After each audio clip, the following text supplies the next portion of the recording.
Thanks, Bree. Yes, I'm in that tailgate parking lot that Marley mentioned earlier, where these tailgaters have not just begun. They've been going all day. This family right behind me started at noon today. They've actually had this parking spot for the last 35 years where they have tailgated with their family. They have TVs, they have food, they have these blow-ups and amazing decorations right behind me. It's an awesome atmosphere for this first game. There is the occasional Penn State fan walking around. They're wearing white as opposed to Purdue's blackout theme tonight, but it's going to be a great match.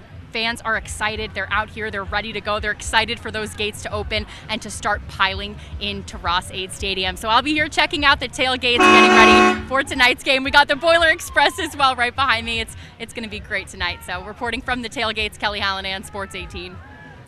Speaking of being outside, warmer and humid weather moving in, Storm Team 18 Chief Meteorologist Chad Evans has a first check of the forecast. Hey, Chad. Yeah, the weather looks good for the game. There's a live view at Purdue University here. The traffic flowing in towards Ross-Ade, just partly cloudy skies around, and downtown Lafayette, just partly cloudy skies out there. It's a hair humid, but it's not terrible. Temperatures running in the low to mid 80s, pretty much viewing area wide. Mariann's high 85 today, but our heat index got up to 91. And Candy Teal there in Chalmers, her high so far 86 after that welcome 2¼ inches of rainfall. So there are some of the clouds coming in from the west. The high and the mid-level clouds should give us a beautiful sunset at Ross-Ade Stadium tonight. But for all the tailgaters out there, we're right into the evening here. Your forecast 87 at 6, 85 at 7. 83 at 8, and just patches of high and mid clouds and a light southwest wind. We'll have the game forecast, kickoff, as well as halftime coming up. Thanks, Chad. Here's another interesting fact about tonight's game. The betting line. It's all over the place right now. Penn State is a favorite, but not by much. Our Vegas insider, Wes Reynolds, has an exclusive preview of the matchup. You look at Penn State, this is the third straight year they have had to open with the conference game on the road. Of course, they had to do it against Indiana, where they lost in overtime during that COVID-shortened 2020 season, where Michael Penix, that knee may have been down when they went for two. But as an IU alum, I was very happy with the call because Indiana got a win over a team they don't normally beat. But then Penn State had to go on the road against Wisconsin last year to open the season up there in Camp Randall. Battle of attrition. That game was a very ugly game. It was very much a defensive game. Just the offenses couldn't stay out of each other's way, and Penn State did get the win. So at least James Franklin and his bunch have been here before, having to open with the conference game on the road. I do think Penn State is going to be better this year. I don't know. They don't really have, I think, the overall overwhelming talent to really challenge the Buckeyes in the East. But I do think Penn State's going to be better. I think that record where they fell off, that was when Sean Clifford got hurt against Iowa. He was never the same. They couldn't run the ball. They had a lot of injuries, so they ended up 7-6. Very disappointing season. They were not very good in the bowl game. Arkansas blew them out pretty easily. So I do think that this could be a rebound season for Penn State, simply because Clifford now gets to work with Mike Yurcich, the offensive coordinator, 2 years in a row. They bring in a new defensive coordinator because Brent Pry went and took the Virginia Tech head coaching job. But they bring in Manny Diaz from Miami. Manny Diaz, very respected as a defensive coordinator. But the key for Penn State, they got to be able to run the ball. You look at the talent, and James Franklin recruits really good running backs out of high school and prep school, but they didn't have a game last year where they had 100-yard rushers. So much like Purdue, Penn State did struggle to run the ball last year. So, I lean Penn State in this game. I think they're a little bit better team, but we know Jeff Brom and Purdue, they've been the giant killers. They've been able to beat Ohio State at home, and they've been able to beat good teams. Went to Iowa last year when Iowa was undefeated and won in Iowa City at Kinnick Stadium. So, this is a winnable game for Purdue. I think Penn State is the rightful favorite just because they bring a little bit more back. I think Purdue, you've got to see what the offense is going to do. We know they're going to be able to throw the ball. Can they get a running game going? And also, can they replace George Karlaftis? Because he's not an easy guy to replace. Of course, local born and bred up there in Lafayette. And it's not so much replacing Karlaftis's production line. It's accounting for him on every snap. Because if you look at Purdue, the defense, they've got good players, but they don't have a guy the level of Karlaftis. I mean, you can't replace that guy. When you're Ohio State, you lose a 4- and 5-star guy to the draft. It's like, okay, we've got 2 or 3 guys in the pipeline. When you're at Purdue, when you're in Indiana, when you're kind of in that middle to second level of the conference historically, it's tough to replace that guy in 1 year. So it's just kind of accounting for Karlaftis. But I think the secondary is pretty good. If they can generate turnovers, that's going to be the key for Purdue. So I lean Penn State to win the game, but I think the number at 3.5 is about right. To get the latest scoop on all the games, head to our website, WLFI.com. Drew Brees is in town today to cheer on the Boilermakers to make a big announcement with the Boilermaker Alliance. Drew Brees announced his partnership with the Boilermaker Alliance today at a press conference at Bruno's. Brees and Boilermaker Alliance President Jeff McKean shared this afternoon that he is financially and personally dedicated to working with Purdue athletes to give back to their communities. Brees says he hopes to be a mentor to these young athletes and help them navigate through the new NIL landscape. He also spoke on how much the Purdue and West Lafayette community mean to him personally, as it was a place who made him who he is today. Brees did not speak on how much money he would be giving, but plans to be very hands-on with the new NIL opportunity for Purdue athletes. Just ahead, our Hero Fund Day of Giving is less than a week away, and tonight we focus on the needs of paramedics. Stay with us.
You're watching News 18 at 5. News from where you live.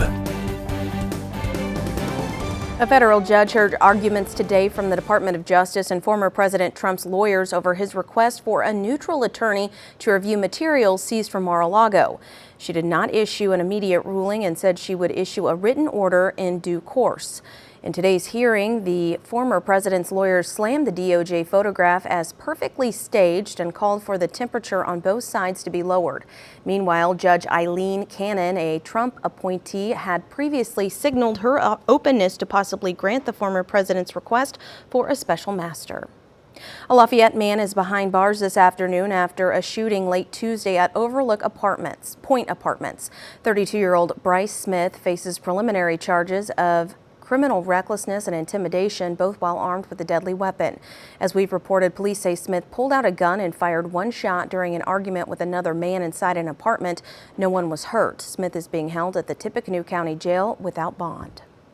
News 18 is gearing up for its First Responders Safety Giving Day next week. Ahead of the fundraiser, paramedics and other EMS personnel are hoping the money raised will help them provide the best services possible, especially in more rural areas. Carroll County EMS provides emergency and medical assistance to more than 1,800 people every year. The county does not have a hospital or an urgent care center. County EMS Director Doug Atkinson says his paramedics are often the first and sometimes only medical professionals able to help people.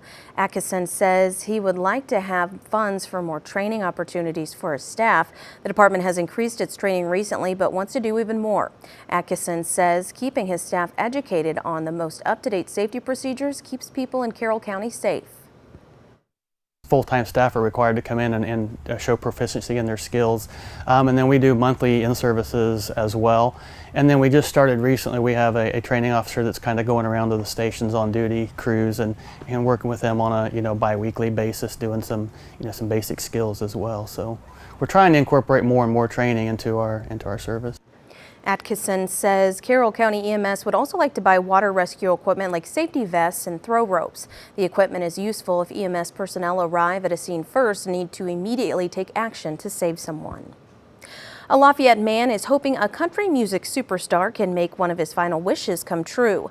John Purvis is an ordained minister and musician. Purvis has been battling health problems for the last 2 decades. He has been clinically dead 5 times. Purvis is now under hospice care at the Springs of Lafayette. He has still played and written gospel music over the years, even though his health is failing. 2 of his many songs were copyrighted. Purvis's dream is to meet singer, songwriter, and humanitarian Dolly Parton and hear her sing one of his songs. The team at the Springs of Lafayette is trying to make that come true through its Live a Dream program. We're just hoping that we can get his story shared out there, and by some great chance we can reach out to Dolly Parton or know somebody who knows somebody. The effort to make Purvis's dream come true just started about 3 weeks ago. Coming up on News 18 at 11, hear from Purvis and his wife Jewel about why meeting Dolly Parton is so important to him.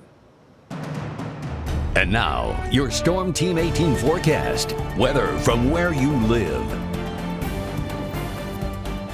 All right, great weather for the Purdue-Penn State matchup coming up this evening. Kickoff at 8 p.m. in front of a national audience. Notice the sunset, 8:21. We'll be still in the 80s around kickoff time, but by halftime, back down into the upper 70s, a little bit humid, and skies generally partly cloudy with some of these high mid-level clouds thicken up a little bit as they come in from the west.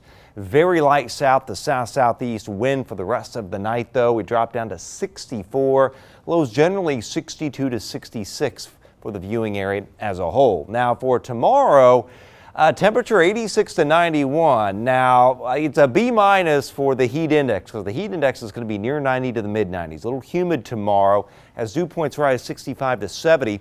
Winds will be out of the south-southeast. We'll have a breeze, so that'll help it feel a little bit better, but no precip expected. Generally a partly cloudy sky. Forecasting a high of 89 in Greater Lafayette, but 87 at Rensselaer and Chalmers, 87 Monticello, 86 at Peru, 88 Delphi, 87 at Frankfort, about 89. There it is, Lafayette, back to West Lafayette, back to 91 at Covington. Now, for the Friday night frenzy, pretty humid, pretty warm temperatures, especially around kickoff time, still running in the mid to upper 80s over the area, and it's going to feel a little hotter than that, then followed by near 80 at halftime. Again, skies partly cloudy just in time for the frenzy, and Saturday is a partly cloudy day, though mostly cloudy in the morning, maybe a small isolated shower early, then maybe a small isolated thunder shower in the p.m. Otherwise, just a south-southeast breeze and a pretty hot, humid day. 90 the high, feeling like 96. There are your highs, 87 to 91, but it'll feel like 92 to 98. And finally on Sunday, a few isolated little thunder showers around. Again, keywords isolated. It'll feel like 94 in the afternoon. Winds turning a little more easterly, 87 for the high, and there you see the highs. 85 to 90, but it's going to feel closer to 90 to about 98. There's the clouds and sunshine for tomorrow and Saturday. Again, maybe a small isolated shower Saturday morning and another small isolated thunder shower in the afternoon. Couple isolated thunder showers on Sunday and Monday. Not a big deal. Very low coverage, and then it's dry the rest of next week. All the deep tropical moisture staying in the southern U.S. All right, 90 Saturday, 88 on Sunday. Both days pretty humid. Humid on Labor Day as well as Tuesday. Again, a small isolated thunder shower. Then it's dry and pretty hot later next week. A high of 92 on Thursday.